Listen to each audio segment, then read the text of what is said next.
Sa paanan ng kabundukan ng Sitio Maligaya, nakatayo ang isang maliit na bahay na yari sa pawid at lumang kahoy.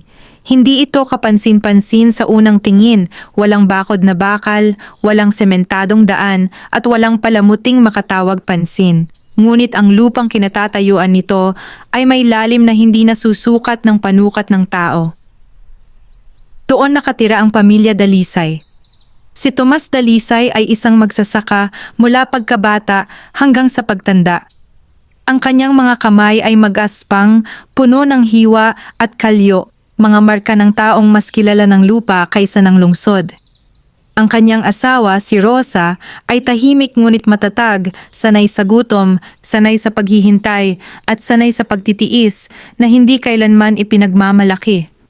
Mayroon silang 2 anak, si Mateo, 12 taong gulang, at si Lina, 8. Bata pa ang mga ito, ngunit maaga nilang natutunan ang mga bagay na hindi dapat agad matutunan ng bata. Ang pagkayod, ang pag-iwas, at ang pananahimik kapag may dumarating na mas malakas ang boses. Ang lupang sinasaka ng pamilya Dalisay ay hindi kanila sa papel, ngunit kanila sa alaala. Dito ipinanganak ang ama ni Tomas. Dito inilibing ang kanyang ina. At dito rin nila itinanim ang unang palay na hindi kailanman naging sapat, ngunit laging pinaghirapan. Sa loob ng maraming taon, namuhay sila ng payak. Hindi mayaman, ngunit buo, hanggang sa dumating ang mga taong may ibang pagtingin sa lupa. Si Don Aurelio Vargas ang may-ari ng malalawak na lupain sa paligid ng sitio. Hindi siya madalas bumisita, ngunit sapat na ang kanyang pangalan upang yumuko ang marami. Ang kanyang mga tauhan ang pumupunta, dala ang papel, dala ang utos, at dala ang paniniwalang ang lupa ay pag-aari lamang ng may kakayahang mag-angkin. Isang umaga, dumating ang mga tauhan ni Don Aurelio sa bukid ng pamilya Dalisay. "Hanggang dito na lang kayo," sabi ng isa, sabay turo sa gitna ng palayan. "Kailangan na naming sukatin ang lupa." Hindi sumagot agad si Tomas. Tiningnan niya ang lupa, ang mga pilapil na siya mismo ang gumawa, ang mga tanim na ilang linggo pa lamang ang tanda, at ang punong mangga sa gilid na saksi sa bawat hirap ng kanilang pamilya. "Matagal na po kaming nandito," mahinahon niya nga sabi.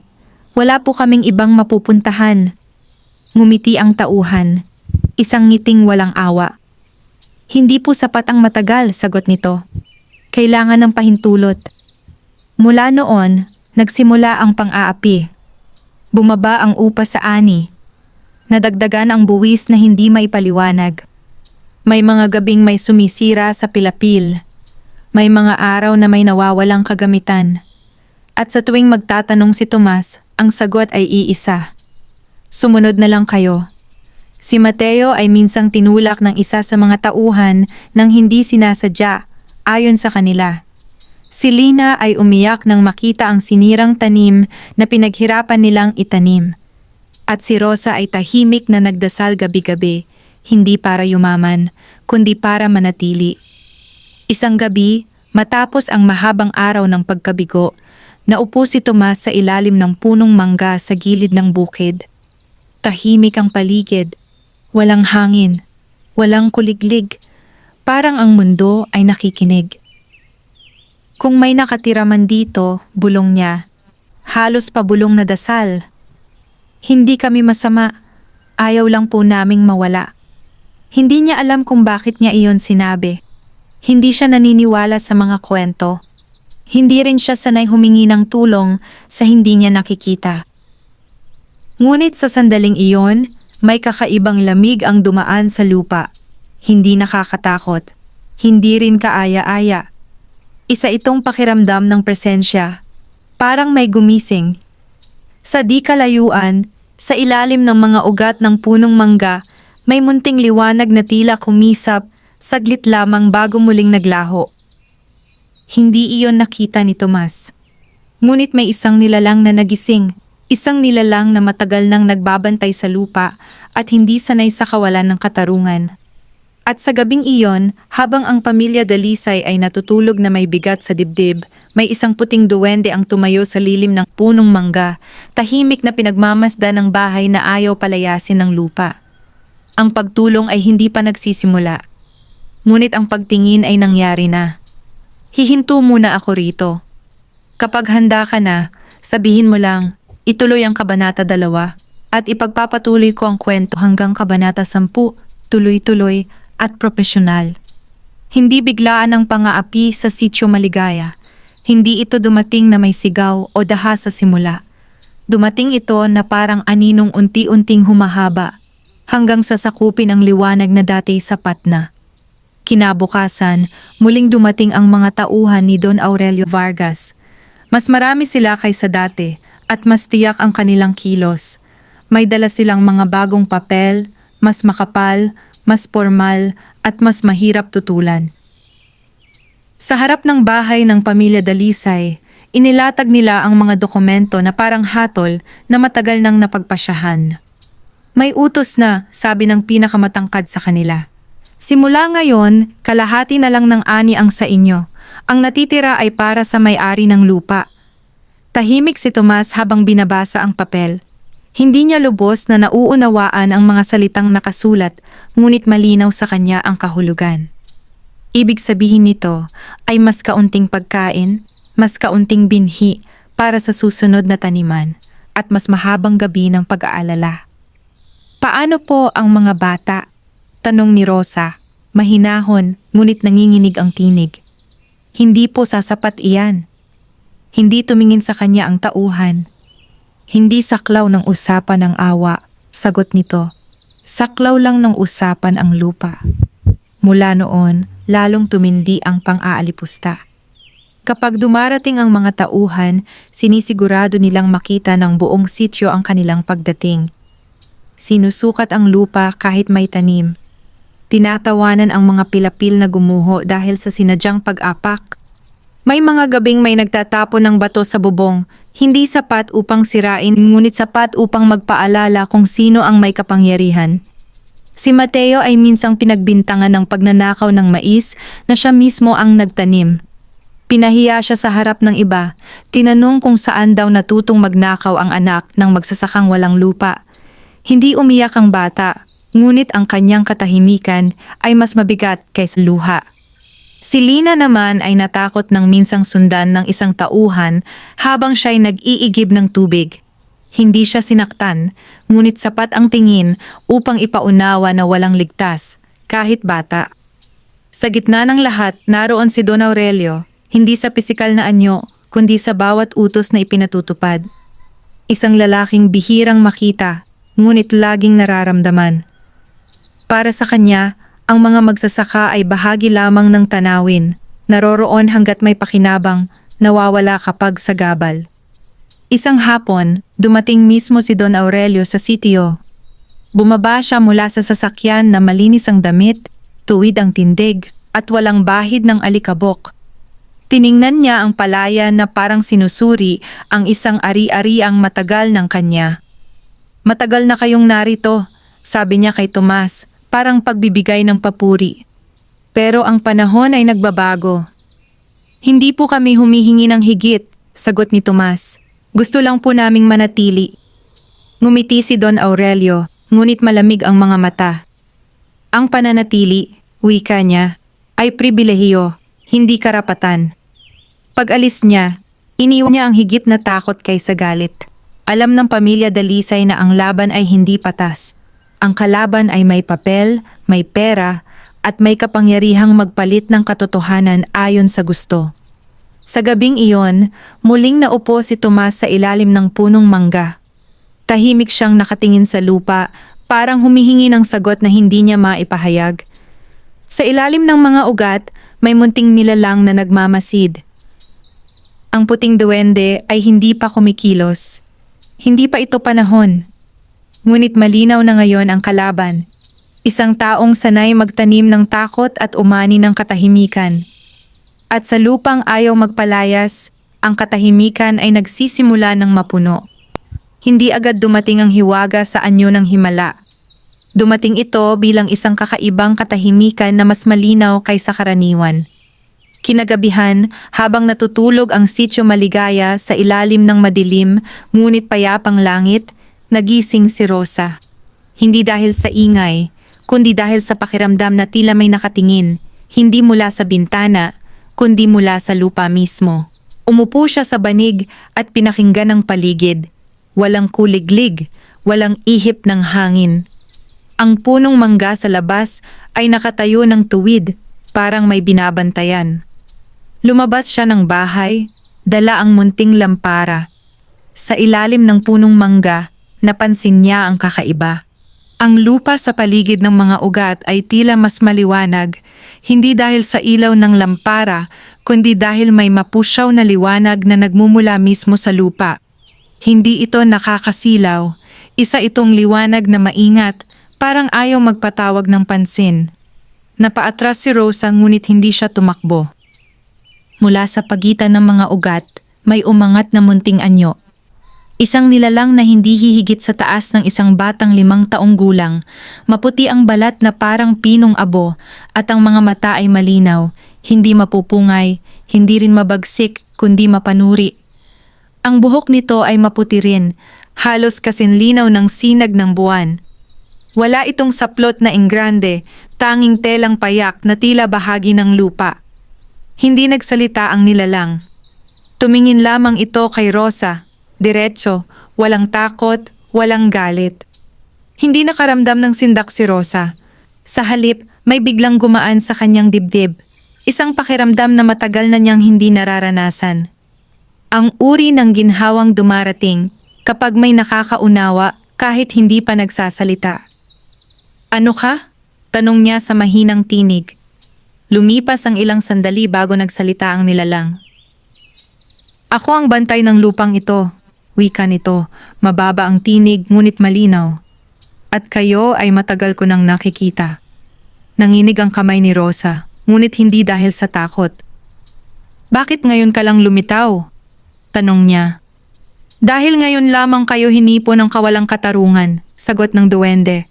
"At dahil may mga taong handang manatili kahit inaapi." Sa sandaling iyon, lumabas si Tomas. Nakita niya si Rosa na nakatayo sa ilalim ng punong mangga at sa harap niya ang munting nilalang na tila bahagi ng lupa at liwanag. Hindi siya nagsalita, hindi siya nagtanong. Lumuhod siya, hindi bilang pagsamba, kundi bilang paggalang. "Hindi kami humihingi ng ganti," wika ni Tomas matapos ang katahimikan. "Gusto lang po naming mabuhay ng marangal." Tumango ang puting duwende. "Ang lupa ay hindi nagbibigay ng biyaya sa sakim," sabi nito. Ngunit tinutulungan nito ang mga nananatiling tapat. Sa sandaling iyon, dumaan ang banayad na hangin. Ang mga dahon ng mangga ay gumalaw at ang liwanag sa lupa ay unti-unting humina. "Hindi pa ito tulong," wika ng duwende bago maglaho sa pagitan ng mga ugat. "Ito ay paalala, may susunod na pagsubok." Naiwan ang mag-asawa sa ilalim ng punong mangga, tahimik, nanginginig, ngunit hindi na nag-iisa. Sa unang pagkakataon matapos ang mahabang panahon ng pang-aapi, may isang bagay na nagbago. Hindi ang kapalaran, kundi ang pag-asa. Hindi nagbago ang mundo kinabukasan.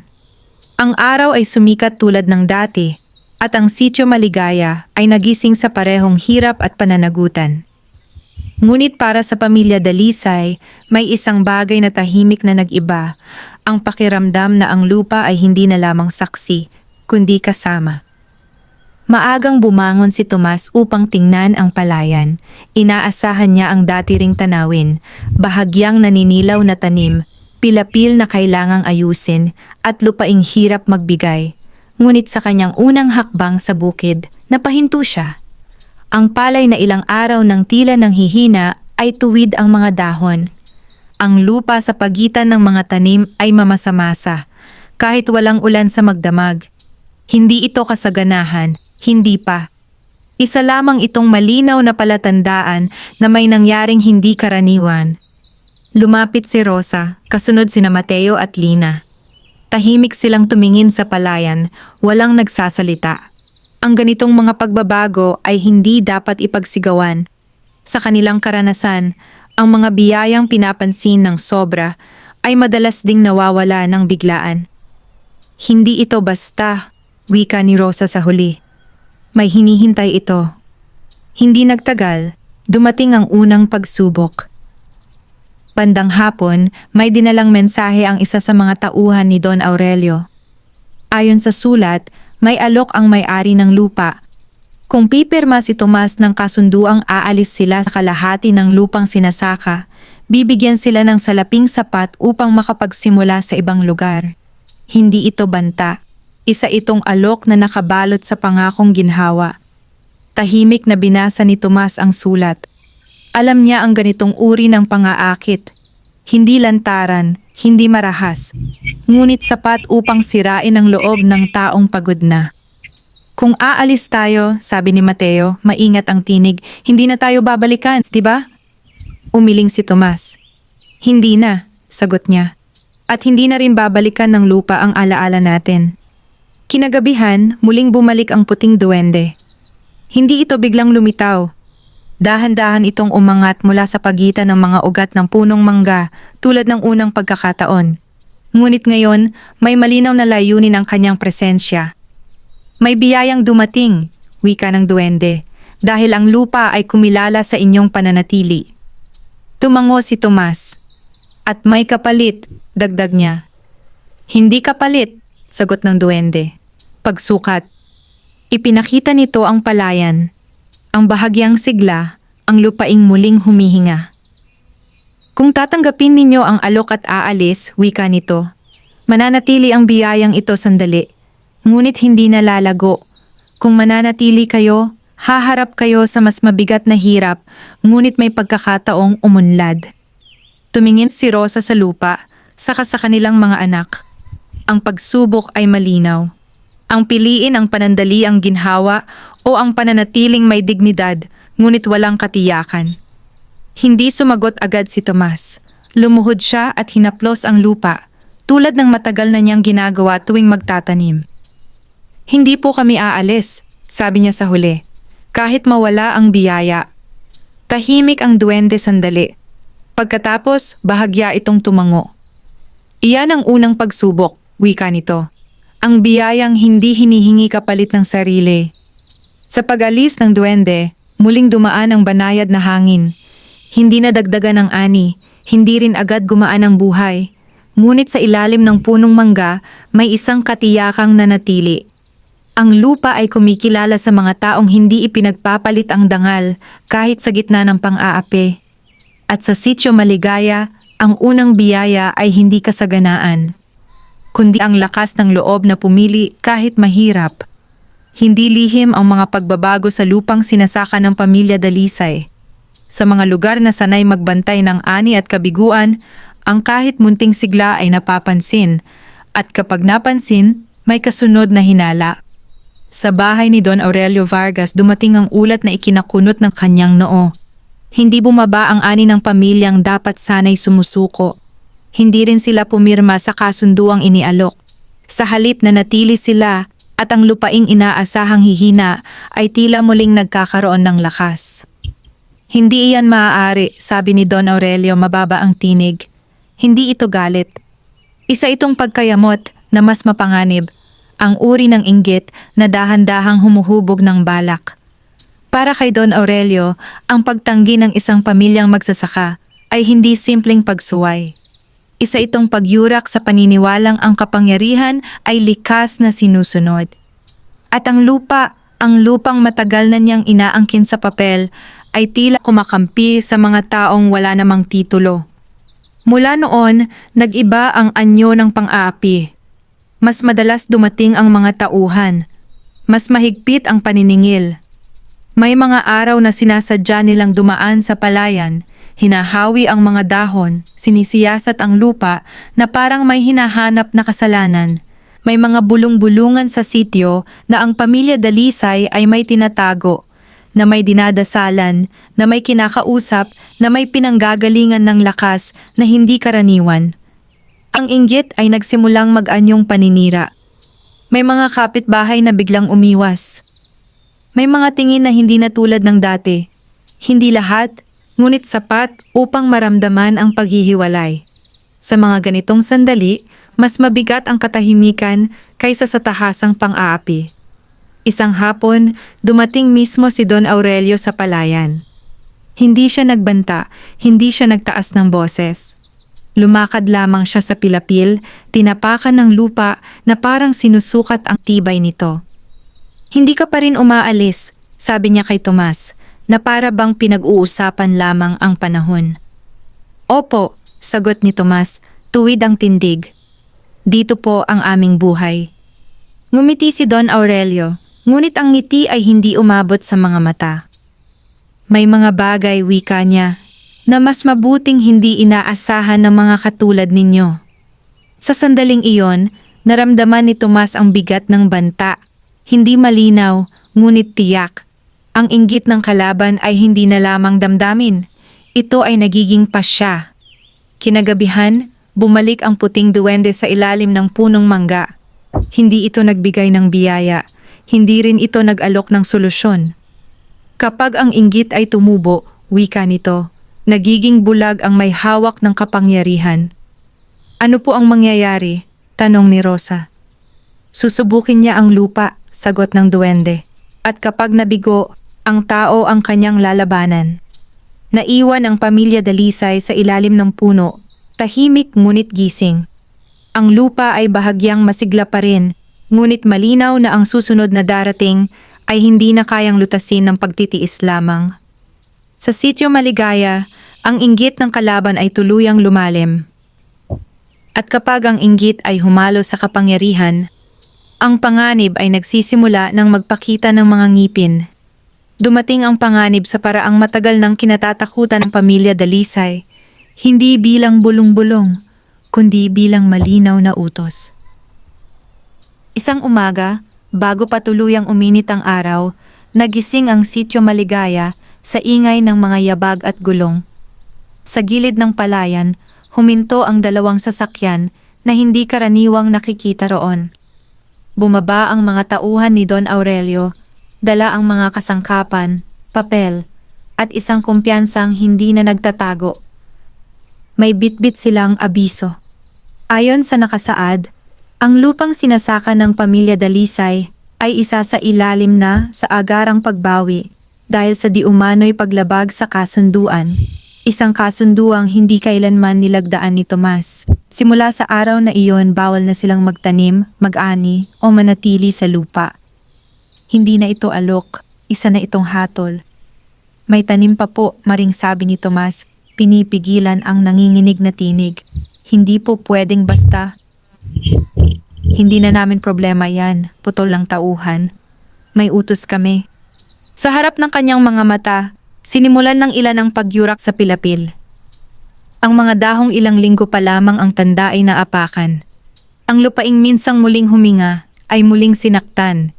Hindi dahil sa kakulangan ng ulan, kundi dahil sa kagustuhang magpakita ng kapangyarihan.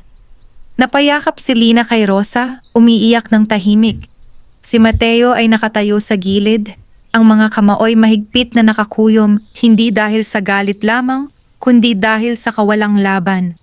Sa gitna ng kaguluhan, dumating si Don Aurelio. Hindi siya nagmadali. Bumaba siya sa sasakyan na parang bisitang nanonood ng sariling ari-arian. Tiningnan niya ang palayan, ang mga tanim na sinisira, ang mga taong hindi makapigil, at saka tumingin kay Tomas. Hanggang dito na lang, wika niya, malamig at malinaw. Hindi ka dapat umasa sa lupaing hindi mo pag-aari. Lumuhod si Tomas sa pilapil, hindi sa harap ni Don Aurelio, kundi sa harap ng lupa. Hinaplos niya ang basag na putik, parang humihingi ng tawad. Sa sandaling iyon, dumaan ang malamig na hangin.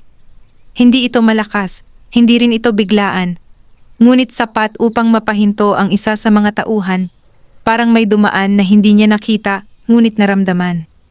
Sa ilalim ng punong mangga, may munting liwanag na muling kumisap. Ngunit ang puting duwende ay hindi pa lumilitaw. Hindi dahil wala na ito, kundi dahil ang panganib, ay umabot na sa puntong kailangang harapin ng tao bago tuluyang makialam ang lupa. Bago umalis si Don Aurelio, iniwan niya ang huling salita. May 3 araw kayo. Pagkatapos niyan, wala na kayong babalikan. Sa gabing iyon, ang pamilya Dalisay ay natulog sa bahay na tila mas maliit kaysa dati. Ang mga tanim ay sugatan. Ang lupa ay tahimik. At ang takot ay hindi na lamang iniisip. Ito ay naroon na, nakaupo sa bawat sulok. Sa ilalim ng punong mangga, tahimik na naghintay ang puting duwende. Ang malaking problema ay dumating na. At ang panganib ay hindi na lamang pagkawala ng lupa, kundi ang posibilidad na masubok kung hanggang saan ang kayang ipaglaban ng isang pamilyang matagal nang inaapi. Kahit pa walang kasiguruhan na sila'y mananalo.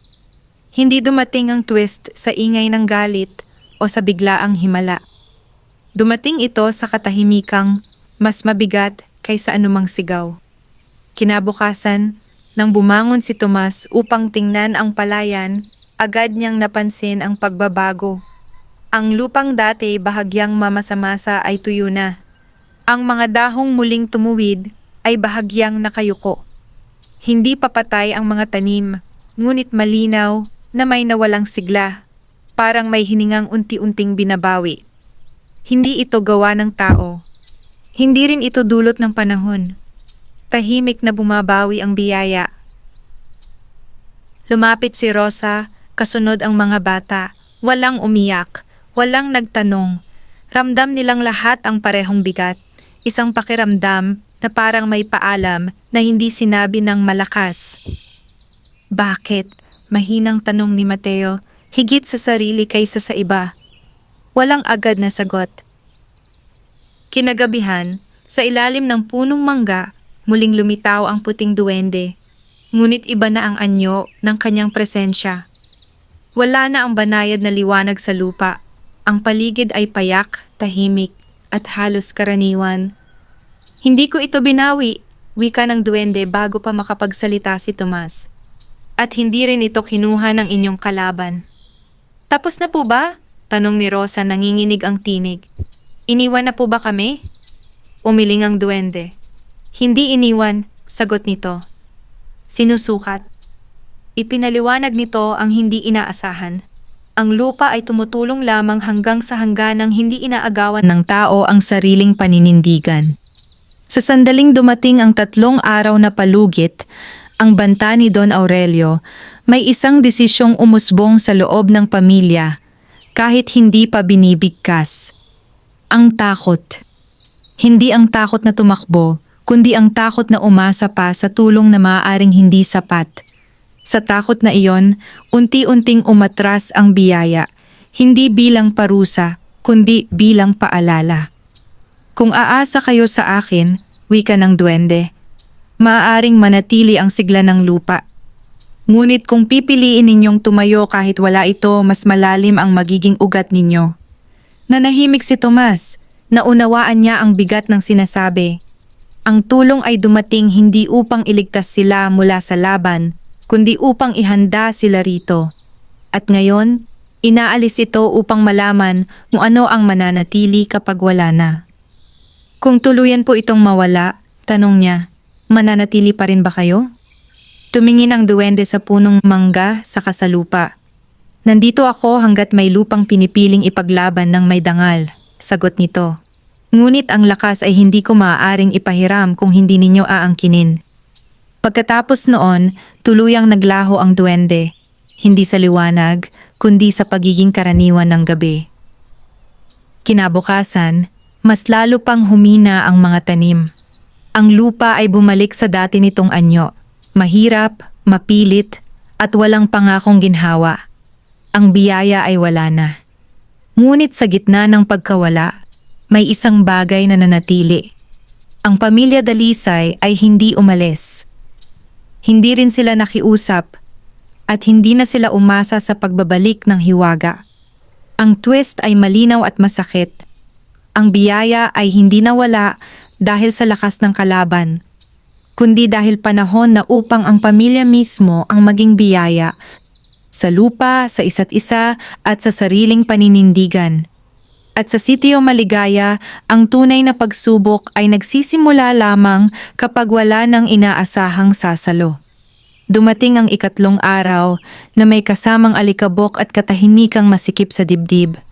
Maaga pa lamang ay naroon na ang mga tauhan ni Don Aurelio sa gilid ng palayan. Hindi na sila nagkunwaring makipag-usap.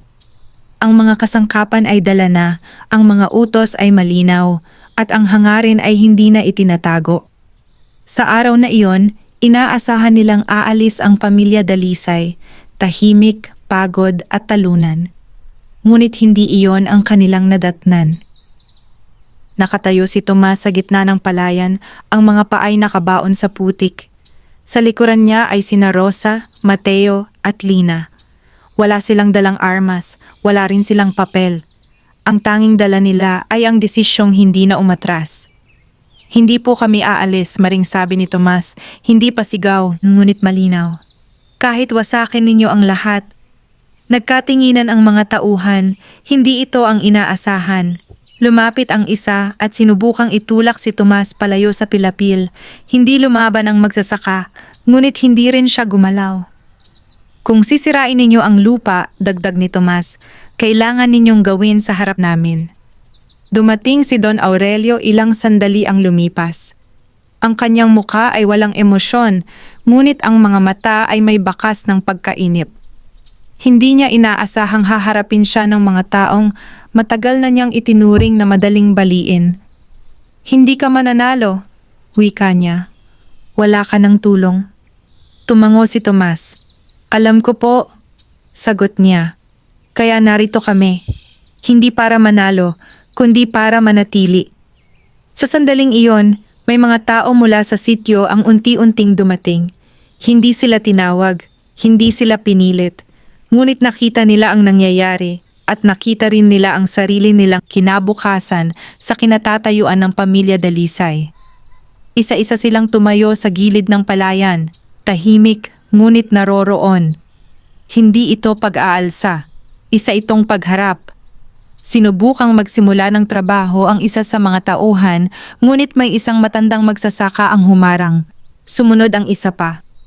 Hanggang sa ang mga katawan ng mga tao ang naging hangganan. Walang sigawan, walang suntukan, ngunit walang umatras. Sa ilalim ng punong mangga, biglang gumalaw ang hangin. Hindi ito malakas, ngunit sapat upang magpagalaw sa mga dahon at sapat upang maramdaman ng lahat na may nagmamasid. Walang liwanag, walang himala, ngunit may bigat, ang bigat ng lupa na ayaw magpaalis. Si Don Aurelio ay napaatras ng kalahating hakbang, hindi dahil sa takot, kundi dahil sa pagkilalang may hangganan ng kapangyarihan kapag ang tao ay hindi na natitinag. Ito ay hindi pa tapos, sabi niya.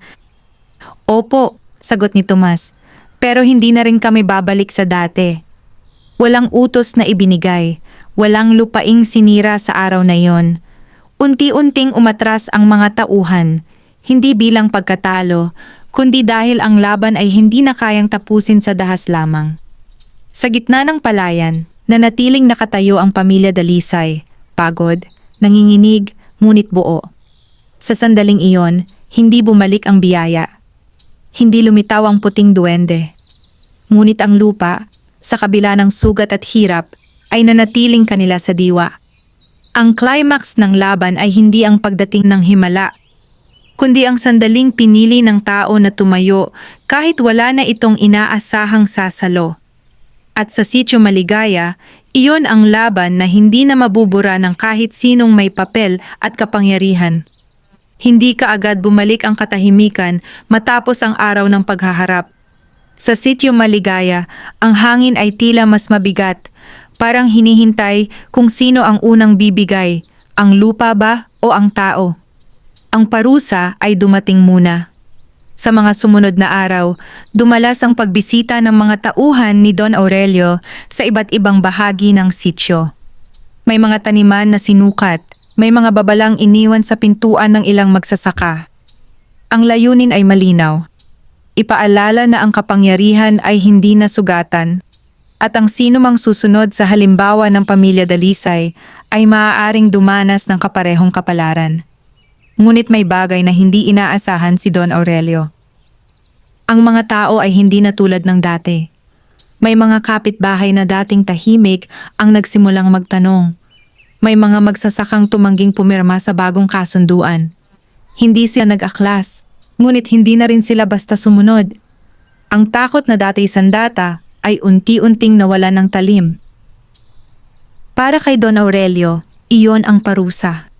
Hindi ang pagkawala ng lupa, kundi ang pagkawala ng lubos na kontrol. Ang kanyang pangalan ay nanatiling makapangyarihan, ngunit hindi na ito sapat upang agad patahimikin ang mga tao. Sa bawat pagtanggi, may bahagyang bitak na lumilitaw sa kanyang impluensya. Samantala, sa pamilya Dalisay, dumating ang gantimpala. Hindi bilang salapi o biyayang lantad, kundi bilang bunga ng paninindigan. Isang umaga, may dumating na mga magsasaka mula sa Karatig Sitio. Hindi sila nag-alok ng tulong sa salita lamang. May dala silang binhi, kaunting bigas, at mga kamay na handang tumulong sa pag-aayos ng pilapil na nasira. Walang utos, walang kapalit. Hindi namin kayo iiwan, sabi ng isa. Kung kayo'y pinaalis, kami rin ang susunod.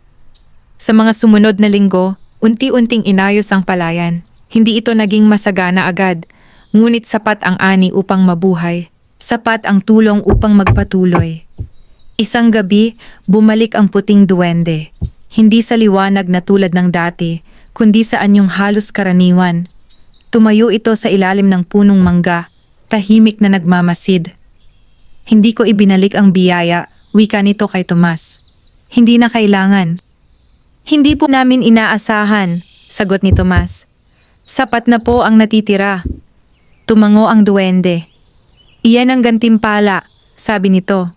Ang kakayahang makontento ng hindi sumusuko. Bago ito tuluyang maglaho, binitiwan nito ang huling paalala. Ang lupa ay hindi kailanman nagbabayad ng utang sa ginto. Nagbabayad ito sa mga pusong marunong manatili. Sa malayo, sa malawak na lupain ni Don Aurelio, may mga bahaging hindi na kasing tibay ng dati. Hindi dahil sa sumpa, kundi dahil ang lupa ay hindi na pinahahalagahan, pinipilit, sinasagad at inaabuso. Ang ani ay bumaba. Ang mga tauhan ay nagreklamo. Ang katahimikan na kanyang inani noon ay napalitan ng pag-aalinlangan. Gantimpala at parusa ang dahan-dahang naipamahagi.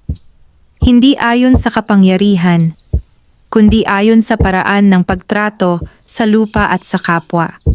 At sa Sitio Maligaya, malinaw na ang tunay na yaman ay hindi yaong kayang agawin, kundi yaong kusang lumalapit sa mga taong marunong tumayo kahit talo sa papel. Dumating ang umaga na payapa, hindi dahil nawala ang panganib, kundi dahil natutong huminga ang Sitio Maligaya sa gitna nito. Tumayo si Tomas sa gilid ng palayan habang sumisikat ang araw. Hindi sagana ang tanim, ngunit tuwid ang mga dahon. Hindi malawak ang lupain, ngunit malinaw ang hangganan. Sa likuran niya, abala sina Rosa, Mateo at Lina sa payak na gawain. Mga kilos na hindi ingrande, ngunit may kasamang dignidad. Hindi na bumalik ang biyayang tulad ng dati. Wala nang bigla ang sigla sa lupa. Wala nang tahimik na himala sa gabi. Ngunit may isang bagay na mas tumibay. Ang paninindigan. Sa mga sumunod na buwan, nanatili ang pamilya Dalisay sa lupang matagal ng sinusubok. Hindi sila yumaman. Hindi rin sila naging tanyag. Ngunit ang kanilang pananatili ay naging kwento. Hindi kwento ng hiwaga, kundi kwento ng mga taong hindi pumayag na mabura. Ang puting duwende ay hindi na muling lumitaw sa liwanag. Ngunit minsan, kapag tahimik ang gabi at ang hangin ay dumadaan sa mga dahon ng mangga, may pakiramdam na may nagmamasid, hindi upang magligtas, kundi upang magpaalala. Isang hapon, tinanong ni Mateo ang kanyang ama, "Tay, babalik pa po ba ang biyaya?" Nag-isip si Tomas bago sumagot. Kung babalik, wika niya, dahil marunong na tayong mag-alaga kahit wala ito. Ngumiti si Rosa. Alam niyang iyon ang aral na hindi kailanman itinuturo ng papel o utos, na ang dangal ay hindi ibinibigay, hindi rin kinukuha, Ito ay pinipiling ipagtanggol araw-araw. Sa lupain ni Don Aurelio, patuloy ang pagbagsak ng ani. Hindi dahil isinumpa, kundi dahil ang lupa ay ginamit ng walang paggalang. Unti-unting naunawaan ng ilan sa kanyang mga tauhan ang kaibahan ng pagmamayari at pag-aalaga, ngunit huli na para sa karamihan. Sa Sitio Maligaya, ang lupa ay nanatiling payak, ngunit buhay. Ang mga ugat ng punong mangga ay patuloy na yumayakap sa lupa, parang yakap sa mga taong piniling manatili. At doon nagtatapos ang kwento, hindi sa tagumpay na sinusukat sa yaman, kundi sa wakas na tahimik ngunit buo. Ang aral ay malinaw. Ang lupa ay hindi kumakampi sa pinakamalakas, kundi sa pinakamatatag. Ang tulong, maging mula sa hiwaga o tao, ay hindi upang palitan ang tapang, kundi upang gisingin ito. At ang pamilyang marunong manatili ng may dangal, kahit inaapi at inaalipusta, ay hindi kailanman tunay na natatalo. Sa Sitio Maligaya, ang magandang wakas ay hindi ang pagbalik ng himala, kundi ang pananatili ng mga taong natutong maging sapat para sa lupa, para sa isa't isa, at para sa kinabukasan na hindi na kailangang ipagpalit. Wakas.